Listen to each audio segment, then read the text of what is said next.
Thank you for coming back on. I remember when we first met. It was that UPW, man, and I remember that one girl, man. Did you know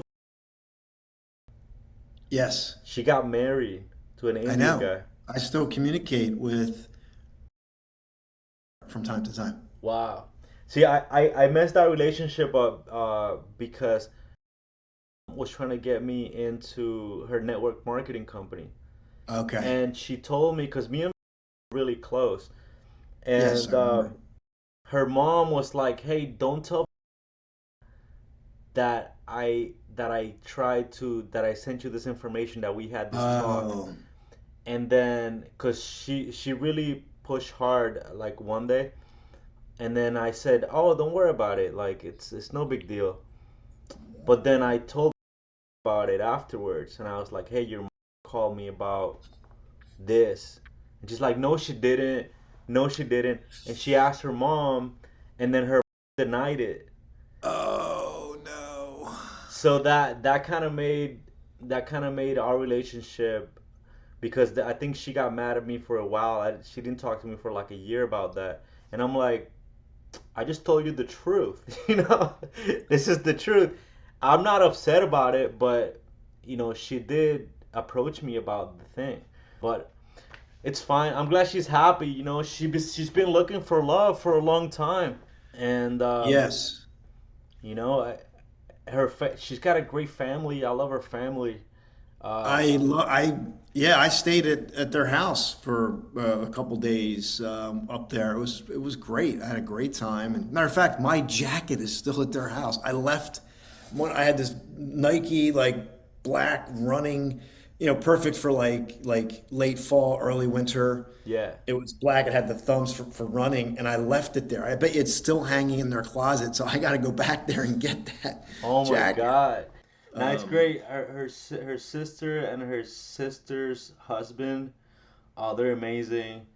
Her parents, Amazing they're so people. Yeah, really loving. great. Her sister is amazing. Yeah, I mean, yeah, they're they're both great. amazing, but Yeah, all those people, man. Like all those people are great, man. And I had I had a call. Remember, I had that call back then that I did that morning call.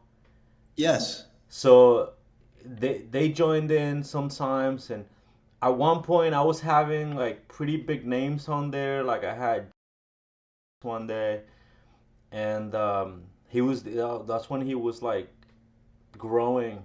He was at about maybe a before he got to 1 million subscribers, and then I had like a couple of YouTubers, like some like coaches and stuff like that, and it was a ride, man. Because I remember being there in Toronto, and I would do the call in the morning. When I got that bill for my phone bill, it was like $500 in overages because I was getting on the phone for 1 hour every morning while I was in Toronto. They just crushed me with those overages. Oh, wow. Yeah, they crushed me. Wow. Yeah, yeah, it was pretty bad. Well, yeah, you had a good thing going there. And then you had a WhatsApp group. Before I go any further, how was your mom's birthday? It was good. We just went to dinner. We went to this restaurant, and then my sister has a a foreign exchange student from Slovakia. Oh, wow. So Oh, yeah, so I engaged her right away. I'm like, oh, okay. How do you like America? And I was like, how do you like what do you think about the fat people? oh. What do you think about the potato chip aisle at the grocery store? Mm, It's like, what do you think? And then because, in Europe, there's not that many fat people over there because I people know. actually eat well, and there are Well, fat they people, but there's not that many. there's more stuff in our food here. There's exactly. They They eat they allow eat more in better. the food. they drink more water. They drink a lot of water over there, and over They here have it's longer just lunches. long. Yep, yep. And then she started saying, "Oh my God." She's a senior in high school. She said there's some kids that are so fat they have to walk around with walkers. Yeah, I didn't even know that. I was like, whoa, that's crazy. That's It's interesting because my friend, his wife, who I'm friends with too, she was, I think, a missionary in Slovakia with her Mm. family, I think, at one point. So, Yeah. I went there for 1 day. I was in Vienna, and then I took a bus to Slovakia. But I didn't stay there because the movie Hostel freaked me out. So I didn't want to stay at a hostel in Slovakia or a hotel because then I could die. So then I took the day trip, and then I took the bus right back to Vienna, Austria, and then I stayed there. smart. That's my story. Yes, when you're traveling, my rule is whenever I'm traveling, for me, I'm I'm morning, I'm in the coffee shop, not the bar, and I'm settled before when I'm solo, when I'm traveling solo, and nobody, and I'm in a strange place, I'm in and settled before sunset or right at sunset. Mm. Because Mm. they say, right, What? the freaks come out at night. They do. So, They and if do. I'm not with people I know, although I have done some connected with, like when I was up in Massachusetts, we did a bird watching thing. We went out in the middle of the woods with like all these bird watchers, and we all had mosquito bug spray on, but the mosquitoes, I mean, just swarmed us. And even through the bug spray, I tried to go like organic. I was like, I can't even do this. I think the best program that I've used successfully on relationships is the Ultimate Passion by Tony Robbins. And I really went deep on that program where you write down your musts, your shoulds, your must nots, your should nots, and then you write down like who you need to be to attract the person. I mean, I must have done that thing like 3 or 4 times really deeply at 3 or 4 points in my life, and every single time I attracted somebody that met those qualities. Not necessarily the right person for me, but for what I was looking for at the time, I found her, and I found them. Yes. So and then I have my system, my I call it my SAC system, like social acquisition and classification system, which I have it narrowed down between like value categories and relationship categories. So mentor, lover, client, friend. Those are the four main categories. And I have those three things, the must, shoulds, and then must not, should nots, and the who I need to be. I remember at one point I had each of those I had filled up with their must, their shoulds, should nots, must nots, and who I need to be for my mentors, clients, Yeah. lovers, and friends. It's incredible how well that works. Have you tried that program or something similar? I'm for these programs, but what I'm more concerned about, or what I'm more focused on, is I want somebody to get to the depth of who they are. Hmm.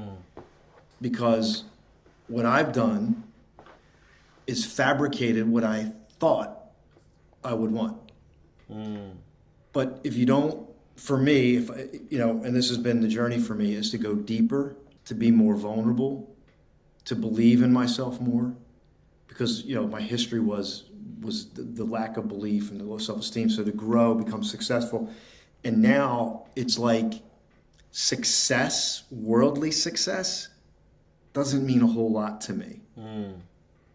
What means a lot to me is my depth, my authenticity, and then helping people connect to that. But what I want to share with you is this is a concept that I had. It's a you see the heart on it, and it was something similar that I had gotten a download on, where you get a journal and you write kind of every day. You could break it up into categories, but maybe something you'll do for your future mate, something you'll do together, Mm, uh, mm, or something you learned, and then the person that you are, not who you are going to be in the future, but the person you are cultivating right now, because the future is always an illusion. What's real is right now, and so whatever you're focusing on right now, there's always something you can do right now. And then mm, what you do is, instead of being in the future, you just brought it into your reality in this moment. So now it's just a question of expanding, and then it becomes a daily practice. mm, And then the idea is to attract from a deeper level. And when you do that, you're going to attract somebody that's at a deeper level. So now mm, you've got two authentic people. And so I focus on like love, passion, compatibility, differences, loyalty. mm, So compatibility, like, I know what my values are, but differences, where do you want them to be different than you? Because you need polarity in a relationship. And there's people that are in relationships where they maybe got their list, but then all of a sudden there's no spark anymore because they don't have enough differences. They don't have areas where, and then that's what typically like where the feminine energy will, because the feminine energy wants to feel, expand, and they will. So sometimes women who they're not, feminine's not aware, so they'll create something to get some feeling, to get out of neutral. But if you're healthy and you're aware, you can get out of neutral in a great way. mm. Where you have uncertainty, you have love, passion, connection, and there's that excitement that you keep in the relationship, right? Because you need that excitement. Otherwise, you slip into the friend zone, right? Where you're both friends. Right. So the idea is, and for you, like somebody like you, you're somebody who's into growth, right? And same thing with me. So we want people that in our lives who are where growth is an important part of their life, Mm. because then we can always at least share that. Yeah. So anyway, I love this. I kind of got away from it, to be honest, but and it's funny, not to deviate, but it's funny because before I became a poet, this was something that I had was on my dream board, Mm. and I'll just read it. It's really small. That's what I she said. gotta not to me. All right, now I should be able to magnify this. That's what she said. I love you not only for what you are, but for what I am when I am with you. Mm. I love you for not only for what you have made of yourself, but for what you make, but for what you are making of me. Mm. I love you for the part of me that you bring out. Mm. That's Elizabeth Barrett Browning. And that's a poetic. I mean, if you know that story, like she was somebody who married Robert Browning, and her father didn't want her marrying him. So she literally ran away. She got really she had some kind of illness because of it, because her father was so suffocating. Mm. And and then one night she literally snuck out, went to another country, they eloped, and she didn't see her father for, I forget how the rest of the story ended, but he ended up dying. And yeah, so she ran away Mm. because they had like this, they loved each other. They truly loved each other. And they were both writers and poets. So they wrote all this beautiful poetry, and that was one she wrote. So it was a poem that she wrote, from her own experience. Mm. Mm. That's the other thing I was gonna mention on that is I've attracted the best people in my life when I took the discipline of writing. When I was writing in the morning and I was reading out what I was writing and I was really focused on that, I remember attracting people that I guess the people that I wanted to attract to my life, I would be attracting pretty consistently. I'd say not daily, but weekly. You know, so that there was days. Let's say there were days in between throughout the weeks, but pretty accurately every week I would meet somebody that I was meaning to attract, and that was pretty powerful. You know, because sometimes it would happen twice a week, sometimes three times a week. Sometimes a week would go by and like I didn't really meet anyone that stood out that much. But if we were to classify people in value categories, where it's like 1 to 10, or as I would do, like 2 to an ace, I'd say like I would meet pretty consistently people that were on the spectrum, you know, on those categories.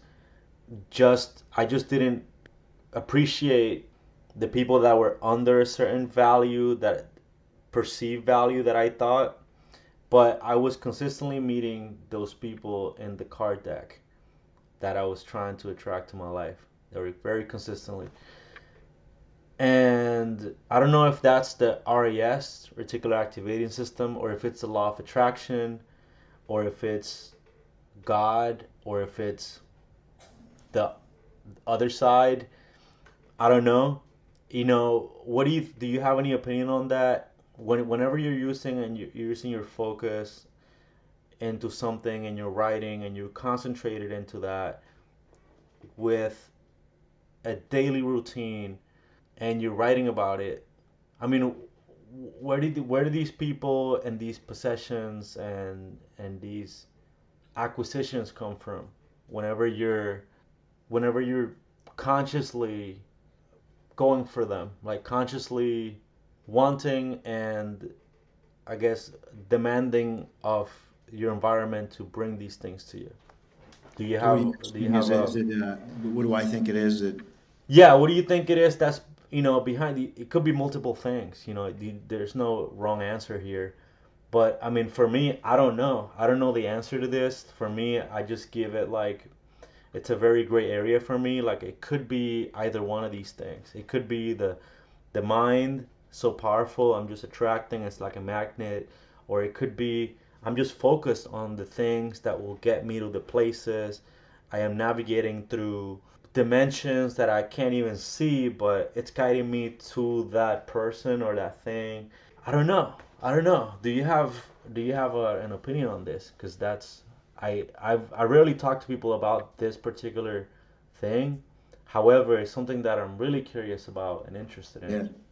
No, it's awesome phenomenon, and there's lots of different beliefs about it. I mean, is it your thought that goes out and you it goes into the collective like a boomerang and brings back, not just people, but this is where the goal setting comes in, and when the moment one commits oneself that all the forces in the universe now are operating to bring it to fruition. Is it something to do with like a vibrational frequency through emotions? Is Mm, it? I think personally, I think it's synchronicity. Carl Jung mm, wrote a book called Synchronicity. I haven't read the whole thing yet, but he goes into deep dive on synchronicity. And I personally think it's an overall like the calibration of an instrument. mm. When you're calibrating a musical instrument, you're looking for the right tone and tune. Because if it was super easy, everybody would be doing this. So as much Yes. as we hear about the law of attraction, we hear all this stuff. Clearly, it's not a normal thing because people are still struggling. People are still hyper focused on politics. People are still struggling with relationships. And what I think life is an intentional experience. Mm, There's moments when we're just there's moments when we are just like my whole thing is I want to live in the moment.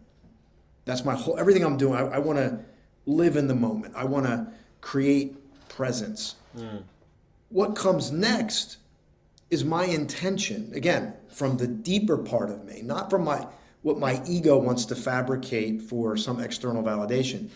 And so when I'm present, and we know that they've done research now when the head and the heart synchronize, we know this, but maybe there's a vibrational synchronicity that we can't see. And and here's the key for me, when we are not in the way of it. And I just wrote a parable down today. I don't know if it's applicable, but maybe it is. Like if you have two farmers, and one farmer is doesn't he hears that there's going to be a drought, and he's got all this seed, and he decides that he's not going to plant the seed. So my question to myself was, what's the difference between waiting and patience? What's the difference between waiting and patience? And I thought waiting is like when you are withholding your because of fear. And then farmer number two decides, well, I'm going to still plant my seed, and I'm going to go build a water tank. So maybe this is ages and ages ago, and seasonally they think there's a drought coming, but this other farmer, like Noah built the ark, right? So this farmer builds a big water vat and goes on to plant the seed and cultivate it. So that farmer now is patient because he's got the seed in the ground, he's got a water, he's going to follow what he knows to grow that crop. The other farmer got spooked and fearful and decided, I'm going to wait, and didn't do anything. And now the seed just sits there. So what's the right way? Well, I think, I always think that putting that seed in the ground and giving it a chance to grow is the way, and then you nurture it, cultivate it, and do whatever you want. The storm can come through and destroy it, right? That's possible too. But I think for me, what I wrote in the parable, that farmer number one who held the seed back was coming from fear. Farmer number two was resourceful and coming from abundance. So I think when we intend from a place of abundance, and we synchronize, and we're patient, and we're not smothering it every 5 seconds. We're just letting it breathe, letting the growth of your intention root out into the universe, and then let the universe respond to bring it to you, and you stay connected. In other words, you remove your judgment, you remove your negative self-talk, you transcend that, and then I think you not only attract what is meant for you, but you attract what's better for you. That's what I believe. I believe, for me, I believe that what I could plan for myself is too small. Mm. It doesn't mean I don't have visions and plan for myself, but what I can plan is too small. Mm. So I have to create my intention as a human being who thinks and feels, but then I have to say, that's when I leave it over to a source that's greater to me. And you can hear about this in throughout history where people it was a calling, like they didn't know. And not to, but look at Ukraine right now, Zelensky. Many people may forget, but he was a comedian in the Ukraine, and all of a sudden he's leading up the charge in a war. You see, like, that's not something he could have scripted or called, but it happened. Right. How did that happen? Well, there must have been there's some kind of synchronicity that you and I can't explain, and that's why I think as much as we can attend, we need to open up to source. We need to open up and listen and pay attention to the cues and the signs, and be ready to receive it and to respond accordingly, because that could be the greatest opportunity of your life that's just in between the cracks of experience. You know what I mean? Yeah, on that end, yeah, there's a few comedians currently right now that are serious people that I think could potentially become world leaders. I think See that? I Who, think who, Dave Chappelle. Dave Chappelle. He's very grounded. He's a very grounded guy. very authentic, Very very real. authentic, and he can hold a crowd like nobody. He can control emotions. When you're talking about Yeah, comedy, that's a great distinction. I never thought of that. Wow, that's yeah, really cool. I Who talk else? about it with my friend Lydia from Toastmasters. She's like 76, and then she's very sophisticated, and she's been doing Toastmasters for like 77 years. No, I'm just kidding. But it's a lot. It's a lot. And she's always telling me about my crutch word. She's that pedantic person. She started like a Toastmasters club like 40 years ago, and she's like, Josias, You have to remember your excellence. She speaks very softly. You have to remember your excellence, Josiah. She speaks like seven languages or something like that. And she's like, Josias, you said seven ahs in the past. And I'm like, oh my God. And sometimes she'll say things that hurt my feelings, but I don't want to tell her Really? because I know she doesn't mean that in that way. It's just the way that she's all about excellence as her thing. She's like, Josiah, if you're not being excellent, then who are you? High growth, high growth, Yeah, yeah, she's very growth driven. and probably is an excellent evaluator. Yes, yes, for sure. Like if anybody misses crutch words, she will On the correct counter. them. She'll be like, you missed. Joni had 14 ands and so's. You mentioned that. Yeah, but She won't so miss one single or yeah. Back to the comedians though. Dave Chappelle. If Joe Rogan gets serious, he could do something. I think Seinfeld. He's a meditator. He's a very serious guy. But back to Lydia. So what I was talking to her about was that comedians are some of the smartest people in the world because of their ability to manipulate an audience. They can literally make 1,000 people or more at the same time have the same reaction. You could make people convulse. you know that's a power. They have literal power over an audience. Same thing with Tony Robbins. Somebody like a speaker of that caliber, they can manipulate an audience into feeling certain things and doing certain things. That's power. They are enforcing their will upon a quantity of people. And that's what makes, I think, the grounds for Zelensky to become, a world leader like that, I think. So that's how I would tie those two things together. that's a good point. Because crowd influence and crowd being in front of a crowd is a powerful thing as a leader. You can't have one without the other. You really need to be an influencer. Yes. And you start out small. Some people As a matter of fact, you start out with 30-minute speeches and then 40-minute speeches. I think 40 minutes is like a TED talk or like 20 minutes to 40 minutes. But then once you get to a Tony Robbins style level where 14 hours on stage yelling and screaming with full force and intensity. Ah! well, he over time, I think he was smart. Hmm. What he started to do is when the lights go down, he pipes a recording in a lot of that to give himself a break now, Yeah, yeah, which I yeah. think is smart because I Yeah. don't think, I mean, and for me, I've done 3, 4 day events of my own. And I always remind myself, I'm not here to impress people. Like I'm here to impact them. And now, like when I approach this, I don't want to be up there for 14 hours. Mm-hmm. I got nothing to prove. I want to bring other people up there. I want to use multiple forms of influence that I've and I think Tony's doing more of this right now and I think it's smart. Like I think it's smart. I think it's smart of him to do that because he can come up for an hour and have an incredible impact. He's just that type of a person. I don't think he's the best speaker in the world, if I'm brutally honest, but he is one of the most influential people in the world, to your point.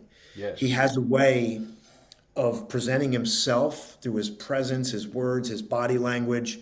He's a master, and he can move an audience, as we know. And I would think he would call it entrainment, Mm. where people's all of a sudden their brains start to go, your brain, everything starts to run in harmony.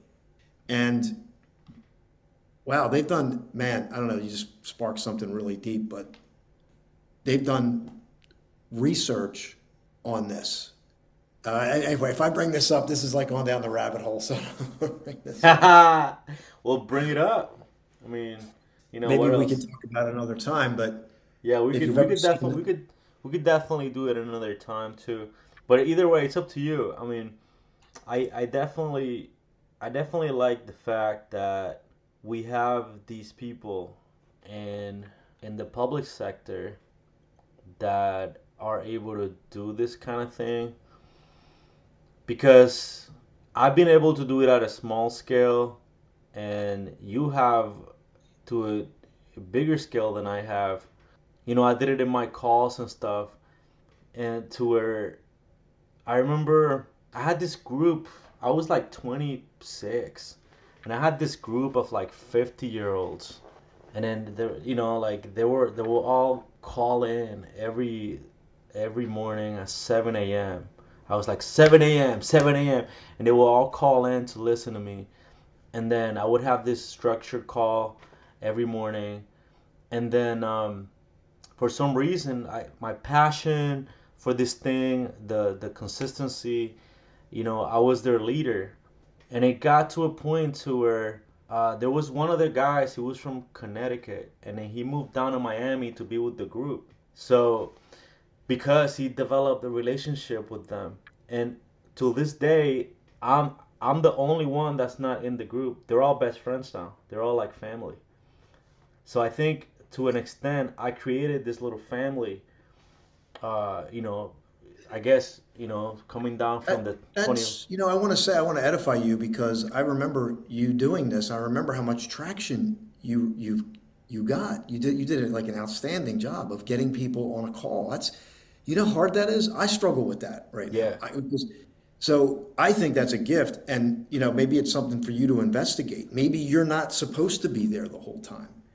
Maybe you're this like guy that comes in with the startup, and you fire up the engine, and you're not meant to be there forever. I mean, you can, but I'm just saying that's a great skill and ability to get people to show up to something, especially if they're not in your age demographic. So Yeah, you may want to look it at that. was it was a lot of work though, I must admit. Like It during is to during start something up, but you yeah, did it. I did it. Yeah, when I was building it, man, I would say I was probably on Facebook messaging people and getting contacts for sometimes 10 hours a day, man. 10 hours a day just getting contacts and talking. Now, And why did you do that? Why did you do that? I was just driven to I was driven to seek out people. Just how I was excited from the event, and then I knew that I yeah, I knew that I wanted to meet a certain caliber of people. And then I knew that they were looking for something else, something supplementary from the event because not everybody You gets filled a coaching. need. Yeah, filling a need exactly. I knew there was a need to Yes. that needed to be filled, and I knew that I would benefit from it as well. There you go. So I said, okay, I didn't know how to. I didn't know how I was gonna benefit from it. You never have to know completely how you would benefit. Okay, Right, yes. right. But I Makes knew, sense. I already knew, like once I gained some influence, I was gonna be able to benefit from that in some way. I just didn't know how. And then I did it a couple of times, man. I did one in 2014, and then what I modeled the process from was for my network marketing team. They used to have, and they still have, free conference calls where they have like trainings and stuff. So that's what I modeled it from. I was like, I okay, remember. Yeah, I remember. I remember this because I've yeah, been on these calls too. I've hosted these calls. yeah, I remember being in my closet when I was back. Yeah, I remember hosting a call from the closet with the clothes because I lived near a highway and the railroad tracks. I didn't want people to hear the train going by when I was hosting these calls. I know it's crazy to go back. I mean, we think about it now because we jump on Zoom. We got so many ways to connect, but that was a great thing for you to like look at. I think because that was awesome. I've been wanting to get back into it in some way, but every time I remember the amount of work that went into, when I did it really well, and it would require me to not be working because it takes that much effort, and it takes like about a month or two to really build it. So it takes a lot of effort. So I would have to have some financial incentive at the end of the day, and I think that's why I both of these Right. one yeah, both of these ended up not really working out because of that. Because at a certain point, I got to a certain points to it. I was like, I'm not really making any money from this. I need to get back to work. So that's what kind of crushed everything. Whereas like I went back to work, and I kind of lost sight of what this was. And I still wanted this to work, but I couldn't focus on it because it wasn't bringing any substance to my life. You had a why in the beginning. You wanted to fill that gap. You filled a need, and then you wanted to benefit from it, and you did, and you got there.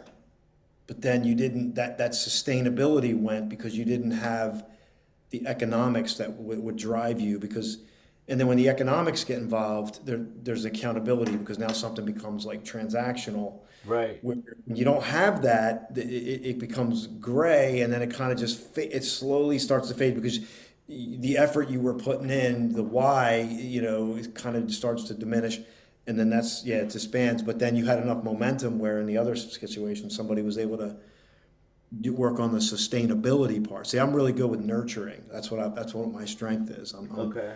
I'm a nurturer, action oriented nurture person. Mm, Knowledge, blueprint last.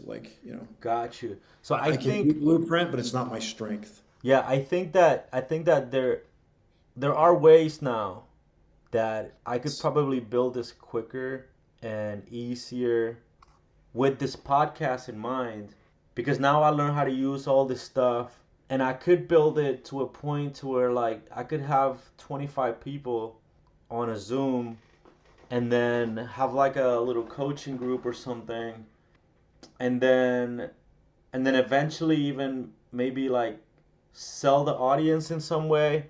I have an uh idea for you. We can talk offline. okay, okay, okay, that's good. Yeah, because now it's so easy to get leads, so I can literally just get like some sort of Facebook leads or something, and then contact those people. Or I could have somebody else do the contacting for me. Like, it's just so many things to do when you have a little bit of money. You don't even need that much money. It's just the right steps and the right sequences. And in order to put that together, I think I have enough tools and enough of a network to where I don't have to do everything anymore, and I can delegate pretty effectively. So between like Fiverr gigs and between networks I have, and also I have a certain team that I'm building too within my colleagues at work, some of my brothers, and I've been pitching them my ideas and stuff.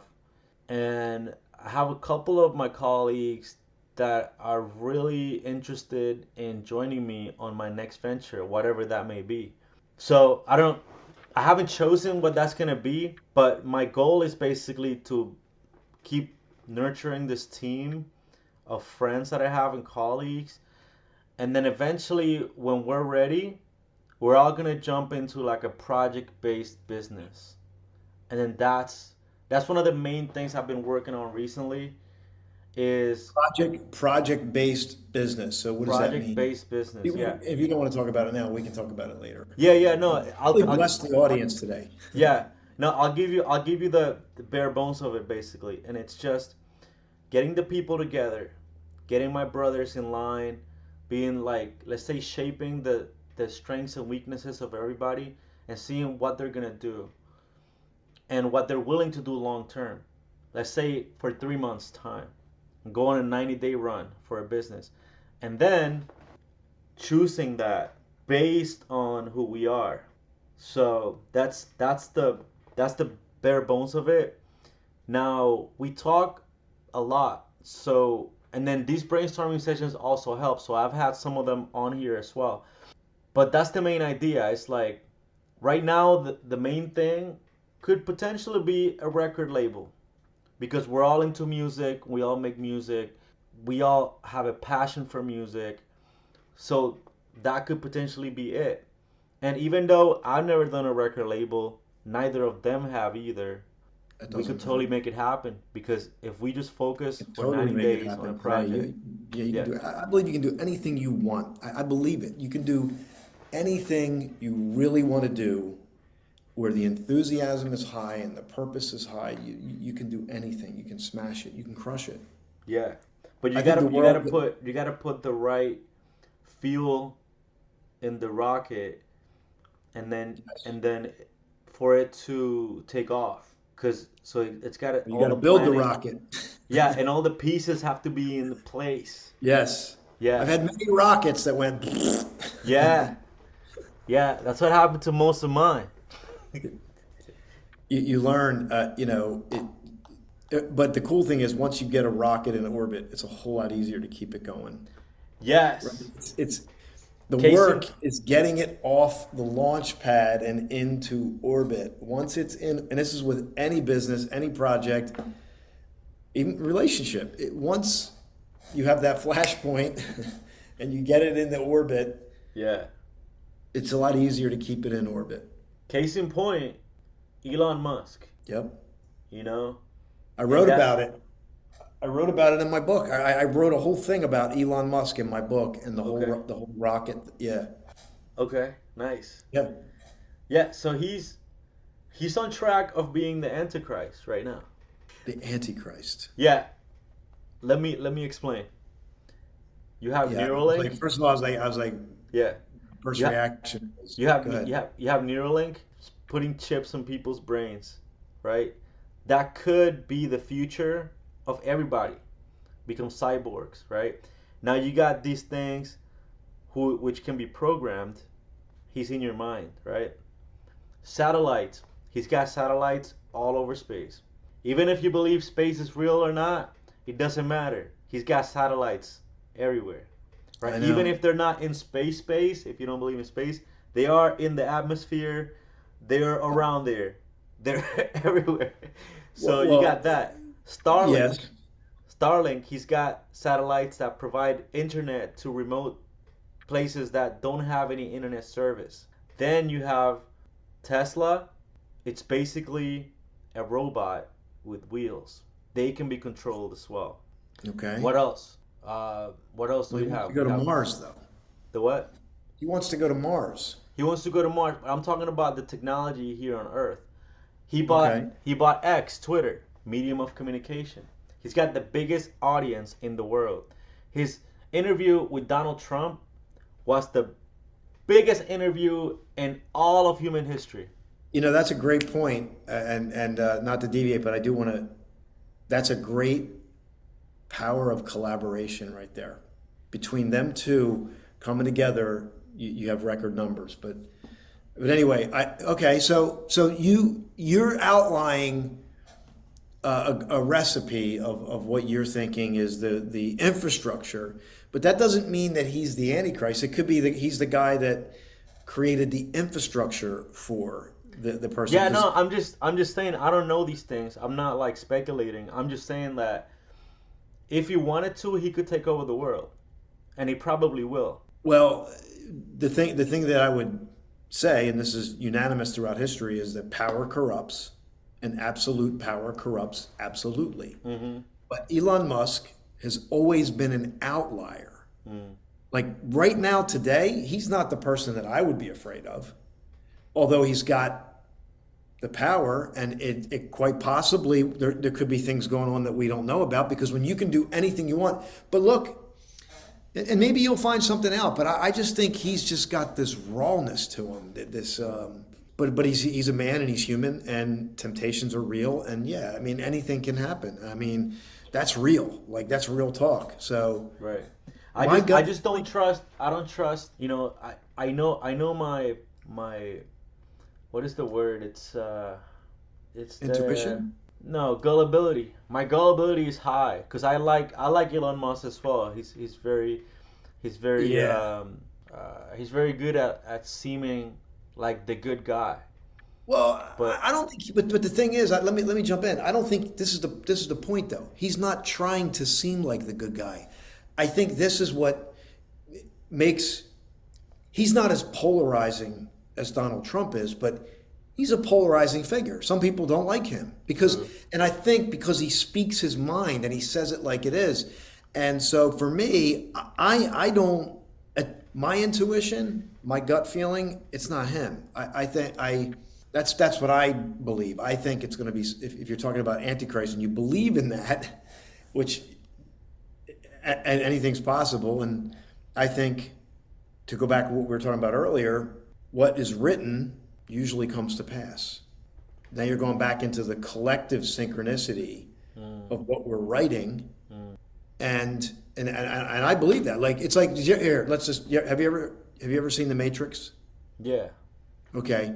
Do you remember when he goes to meet the Oracle? Hmm. What happens when he walks in the door? Do you remember? Well, the Oracle doesn't really give him answers. She No, gives but he him first questions. walks in the door. Hmm. She's in the kitchen, right? What is she doing? Cooking. She's baking cookies. So she's baking cookies. She's almost like this lovable grandmother. And then he's standing at the door. And then what does she say? Do you I, remember? Okay, I'll leave you hanging, but do you remember? I think she said something like, "I knew you were gonna say that" or something like that. No. She What is goes, it? What did she say? What did she say? Oh. she goes, don't worry about the vase. He goes, Right. what? And he knocks the vase over and the vase breaks. He's And the like, next "Oh, thing I'll she fix it." She's says, like, "I said, don't worry about the vase." no, but then she says, don't worry about the vase. What's really going to fry your noodle when you leave here is would you have knocked it over had I not said anything? Mm, You see, there's a lot of layers in that movie, and they knew what they were doing when they made that movie. But the mm, point is, and for me, it's a reference of what is written. Like when you get the pen and you write, and you just acknowledged it. When I was up every morning and I was writing and I was saying it, it happened. So think about the sacred textbooks that have been indoctrinated. Revelation, this is going to happen. This, think about it. So everybody's programmed, this is going to happen. So now we're like, wait, well, would it have happened had it not been written? mm, Think about that. That is like mind expanding. mm. The collective narrative is what people believe to be true. And this is why I think, because you know the memes with the Simpsons. Yes. You know how, yeah, they come true, like these things. Like Donald Trump was president in one of them. Now he's president. You know, So and think about there's a that. lot of these. There's not like one of. There's a lot of them. There's yeah, like a 20 of them or something, right? Where the Simpsons, like, now people are going, oh, there's a conspiracy. Um, but my belief is different. I have a different belief on how all this stuff works. And Mm. it's really obvious. Maybe we'll have to talk about this again another time because it's really deep, but it's easy to understand, but it just opens up the whole world. Mm. It's like a million foot view, Yeah. of life and how we work. But to bring it back to the listener, it's to me we have the power to co-create our world, and Mm. it's not a question of if we do. The question is how often are we going to be aware of this? Because with great power comes great responsibility. We have the great power. And I feel like we get unconscious because it's almost overwhelming sometimes of what we're capable of when when everything is in alignment. But I believe it's supposed to be that way. I don't think we're supposed to be on all the time. I don't think we're supposed to be magicians. I think Mm. we I think we're supposed to have the down moments too. And I can tell you, I was in sales for 21 years, and I tell people this is one of my greatest lessons. My success was not made when I crushed it. My success wasn't when I went 300% for the month. Mm. My success when I was in a down month and I was hovering around zero and I didn't know what the heck I was going to do. And somehow I squeezed out 30% or 40% when I just wanted to quit. And so for me, life is about managing the down moments when you just want to shut off. But instead of shutting off, and I just had this today, I go through this, like what I present to people is real for me. I'm not in an ivory tower. I have my down moments, but what I try to do every single day is when I'm in the down moment, number one, to recognize it, to not be identified with it so I can disconnect to it. And number two, make it a little bit better. And then if I can make those down moments better over the course of a month, a year, 5 years, 10 years, now you're talking about the compound effect.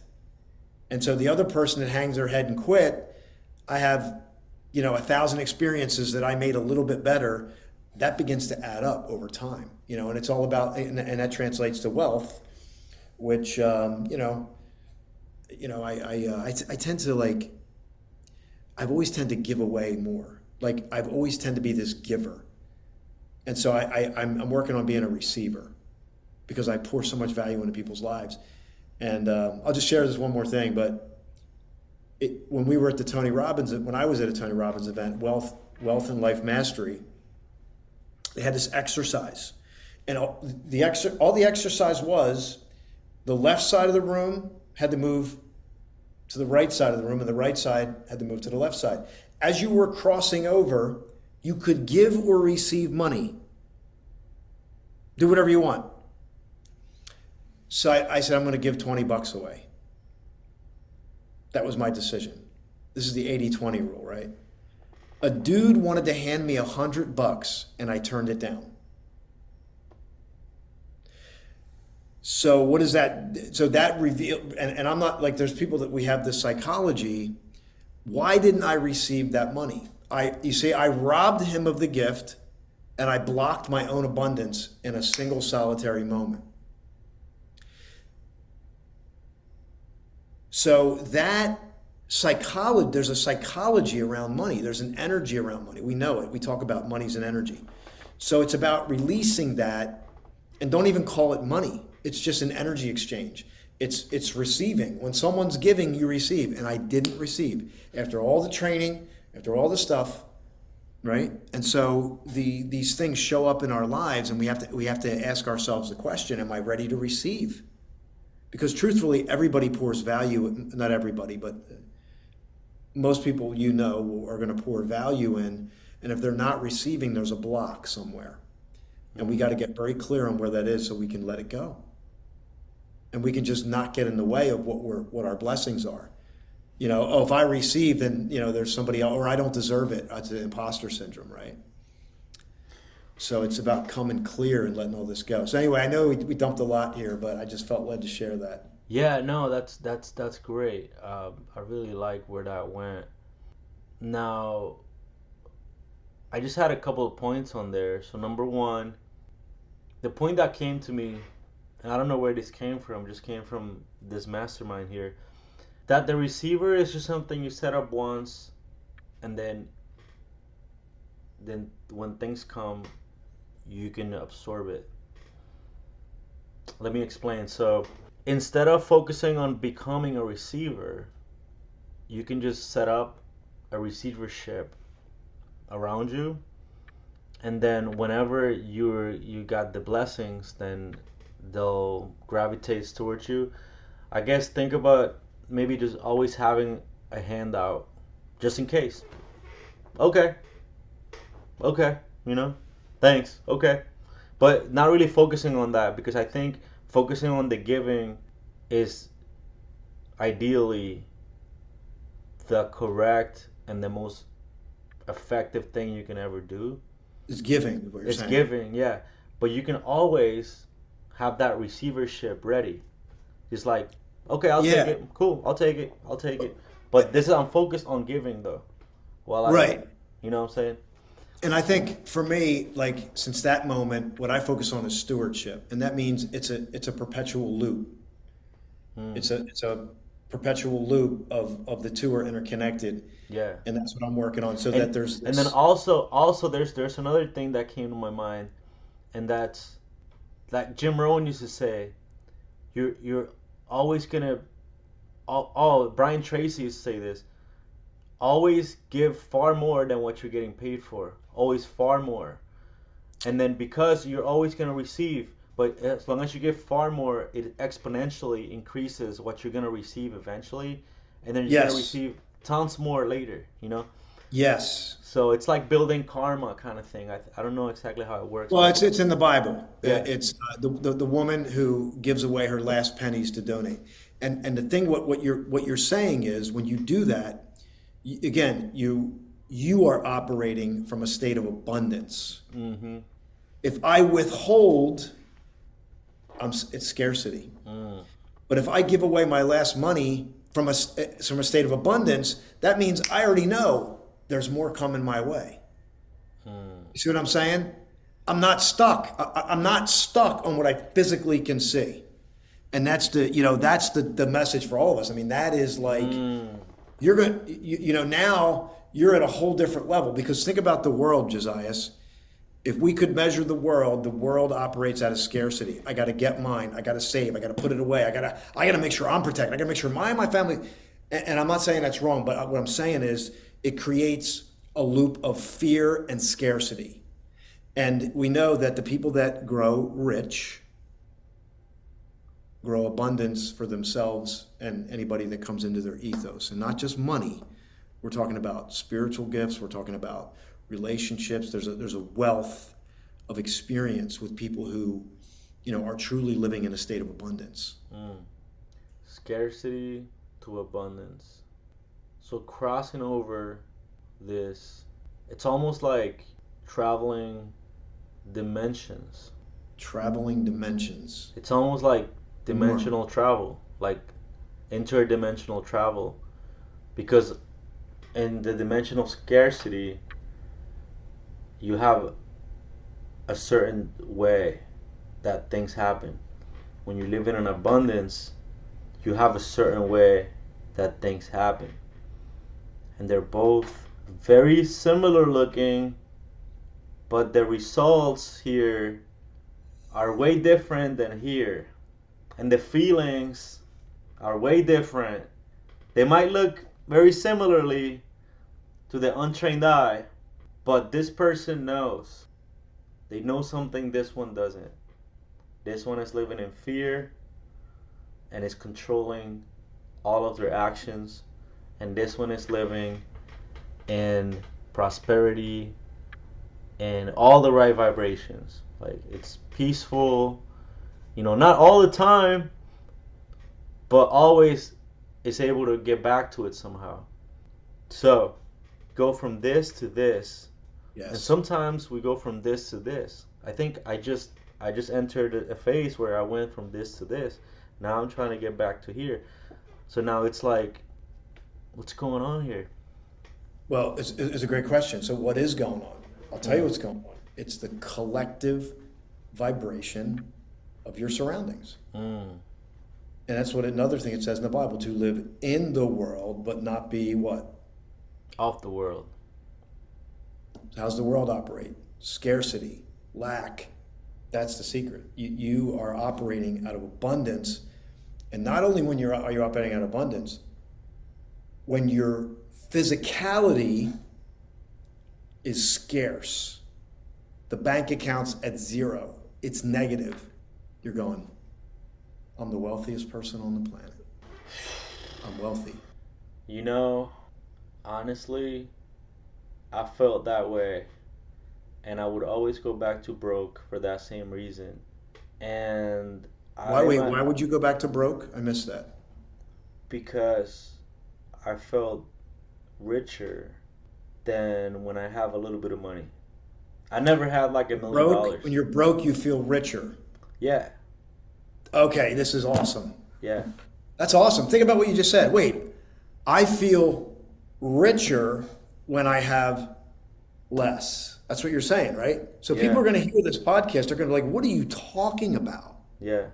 I remember That's interesting. because the process, like you said, when you're down and you're at zero, you have nothing, but you activating all of your creativity. You're activating all of your resourcefulness. Where now, let's say, okay, there's no possible way I can pay this credit card bill. But what I can do is I can read this book and this book, and I can go out to this place and meet these kind of people. Let's say I can go Serve out. people. Yeah, you know what I'm saying? I can still go out and flirt. I don't have to have money for that. I can go out and see if someone will appreciate me just for me being me. And you can focus on these things and not worry about money because you don't have any. So, Freedom's what's just another word. what's the point? So I think for me, I would love to do an experiment where I do not want to go back to zero, but what I do want to do is put all my money away to where it's properly invested, but I can't touch it. So now I still need to survive. So I have that put away. Okay. I still need to survive with new money. All the old money is building something else. Let's say either put it in real estate or in the stock market. It don't really matter as long as it's not in my reach, and now I have to start from zero again. And I think I need to create that environment again in my life because I feel just how you said that's also where I've experienced my biggest growths. There you go. And I just want to say, I think you might feel a sense of like freedom's just another word for nothing left to lose. Mm-hmm. And you know, I think everybody should lose everything at some point in their life Mm. because there's no greater teacher than when you lose everything. And you have to start over from either negative or zero. I've had You some got, of my best times, some of my best memories. I had no money. I had like maybe 2 grand in credit, and I would actually most of my best moments in my life I had them on credit. I had no money. I just had some credit cards, and then it's a state of mind, man. It's a yeah, state of brother. It's not, and this, I wrote about this in Flashpoint, man. It's all about polarity. It's about the strongest emotion in the world. What's the strongest emotion? I have that in the book. Yeah, I'm not promoting that book as much because I'm working on, I'm working on more mindfulness, but that book is an awesome book, man. Like, mm-hmm. I didn't have the rocket to get it into orbit, but Mm. it's a great read. It's on audiobook too, and I know people would get so much value because when people were reading it, the people that I did have reading it, I didn't expect this, but they said I couldn't put it down. Mm. And I was like, this is like a self-help book. I never expected people to say that, but it's got a lot of stories in it, and it's got Elon Musk in it. It's got Napoleon Hill in it. It's got Rockefeller in it. It's got Eckhart Tolle in it. Mm. So there's a lot of people that like, and it's got my own story in it. So I weaved a lot of stories in because I understand like, for me, if I was reading the book, that's what I would want. Like if it was someone else's book, I want to hear the stories just as much as I want to hear the content Mm. of what the message is. And it kind of picks up where Napoleon Hill left off in some respects. It's not, I think Napoleon Hill's research and what he did is unrivaled. So I don't think my Right. my my book is on that level, but I think there's some things in it that are super unique, and I have a way of like curating the key things that are going to move the needle in someone's life. But more importantly, perspective changes because when somebody's perspective on themselves changes, or their world, it's like boom, the floodgates open up, man. Someone can literally change overnight. So Mm. Mm. That's true. Yeah, I mean, there's been a lot of videos, like not knocking his research at all, but there's been a lot of videos talking about like how the story of that he actually knew Andrew Carnegie was all bullshit. Now his research I is don't great. I don't think it was bullshit. Okay. I think I think he met him, Mm-hmm. and I think that because when I studied Napoleon Hill like pretty deep, so let me see if I can give you an example. Um, Who have you met? What famous people have you met? I met Evander Holyfield. Uh, I met Post Malone at a bar once. JP Sears, he's not like super famous, but Oh, JP Sears, yeah. yeah, Um, yeah. So there's some of them, some of I those met Les people. Brown. Okay. So imagine I met Les Brown and I go to his event and I say, Les says, I believe in you. I want you to do this and this. I think you're going to create this cinematic, inspirational movie or whatever. And let's say I interviewed Les and you know nobody documents it, and then let's just say we're in 2004. Let's just say this was. I'm sorry, we're in 2024. Let's just say this was 2004, 20 years ago. Mm-hmm. And so let's say I met Les Brown 20 years ago, right? And then I come out, and now imagine this is the early 1900s when all there was written, and all of a sudden 20 years later I say, oh, I met Les Brown, and he told me, and I told he told me to go create this movie. Yeah, sure he did. Sure you did. You see what I'm saying? Because what people don't understand is when Napoleon Hill met him, 20 years went by because he still had to make money. He still had a family. He still had a life to live. And then he interviewed 500 people with the technology back then. That means getting in your car, driving to meet these people. So I think he did meet him. But I think it took so long to complete the project that people question his integrity. And Napoleon Hill has a flair. He's a charismatic. He might have embellished some of the things a little bit. But here's the thing that I look at, Josias. The one thing that you can never take away is the fruit, the result. The result that he got has transcended time. And as things age and people tell the story grows bigger and bigger, and the person becomes legend. And then every legend is always going to have a counter, what am I trying to say? Spoiler. Yeah, I studied this. I know the whole story about how he got it done, and there's a lot of controversy around Napoleon Hill now because people Yeah. are digging up history, but you could do that with anything. You literally could do that with any figure in history. You could dig it up and be like, "Oh, that was a lie. He didn't do that. That didn't really." Think about politics today. That's true. Oh, That's he true. never said this one lied and that one lied. I mean, Yeah, that's true. They're now going after Mr. Beast. The YouTuber. Oh, the guy that just eats the raw meat or something. No, no, he's the number one YouTuber in the world. He does like all the giveaway videos.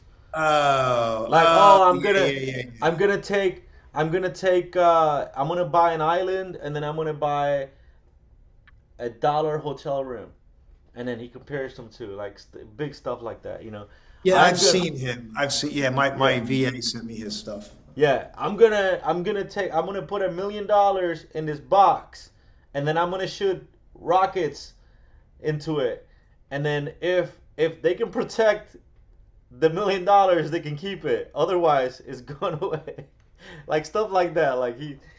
But anyways, they're going after him now. I don't know if it's like the Matrix attacking him, or if it's like he said the wrong thing about the wrong person, or if he just rubbed somebody the wrong way, or if they're attacking him because he's the biggest target. Yeah, I mean, Who and knows? here's what I know. Here's what I know. You, me, I don't care who it is. Guess what? The moment you go on an upward trajectory, someone's coming for you A because they dog don't a see dog you does do. not bark at a parked car. If you're not Guess what? moving, you're not getting attacked.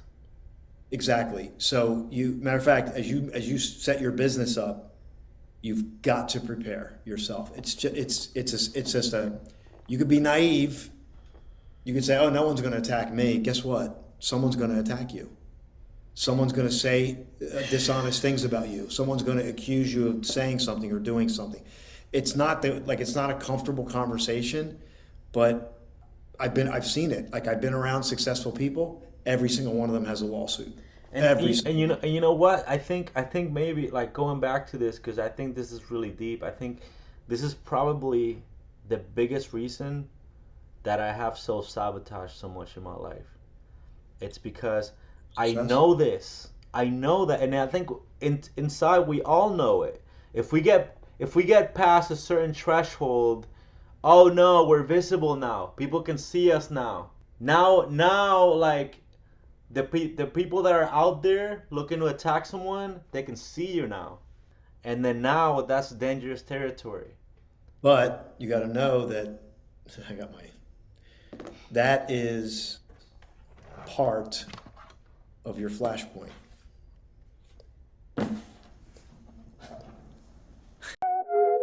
Despierta, el alarma solo odio la mañana, pero con sonrisa falsa todo en calma.